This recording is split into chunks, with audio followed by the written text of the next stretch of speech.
man has been arrested for filming the execution of a woman in Saudi Arabia. لا هذا ظلم هذا ظلم هذا ظلم أنا ما قتلت أنا ما قتلت Who filmed the beheading was actually taking part in the death sentence of a woman who was convicted for killing a child. The thing is, these executions happen all the time, and for what many would consider no crime at all. This woman, Amina bint Nasser, was beheaded for sorcery, and Manal al-Sharif was imprisoned for encouraging women to drive. Hamza Kashgari, he was jailed for questioning Islam on Twitter, and Raif Badawi was flogged for opening an online liberal forum just last week. Well, Saudi Arabia beheaded over 80 people in 2014, and just this year, 10 executions have gone through. Joining us in the Now is writer and political analyst John Wight. The death penalty, John, alone is considered a violation of human rights in some places. Beheading, another story altogether. Why so little outcry over the forms of killing, if not the supposed crimes Saudi Arabia are executing for? I mean, driving? Well, the simple answer to that question is money. Saudi Arabia is the biggest export market for the British arms industry.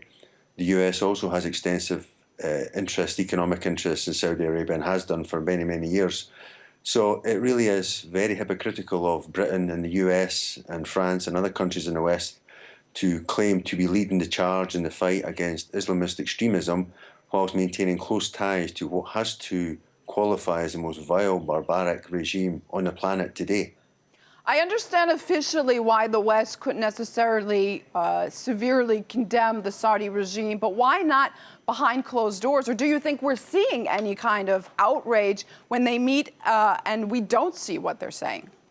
Well, there will undoubtedly be representations made, but I would imagine they would be of the very tepid kind. Members of the British royal family are never done visiting the kingdom.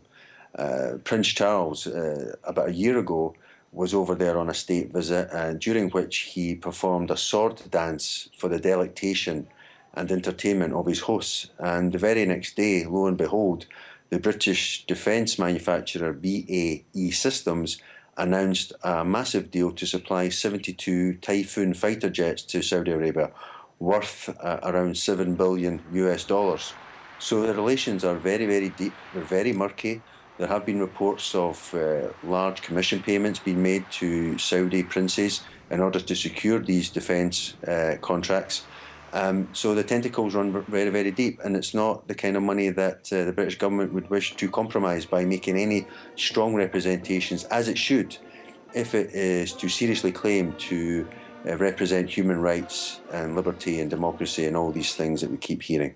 In 2014, we saw a 5-year high, 80 beheadings, over 80 beheadings, I should say. It seems that they're on the rise. Any idea why? Yeah, I think there's a sense of insecurity in the Saudi regime. King Abdullah, who's now 90 years old, is in hospital. He's clearly coming to the end of his life. And with IS leading the charge in Syria and Iraq and claiming to be the arbiter of Islamic faith, the true faith, then the Saudi regime will be keen to burnish its credentials as that arbiter. If you know, your viewers will recall that Saudi Arabia is underpinned by the most extreme interpretation of Islam that is around, Wahhabism. And so I think there's a bit of insecurity, and I think this is why we've seen an upsurge in these executions in the last year or so. I mean, I think in August last year, the first half of August, there were 19 beheadings in public, which was more than IS or ISIS had committed in that period.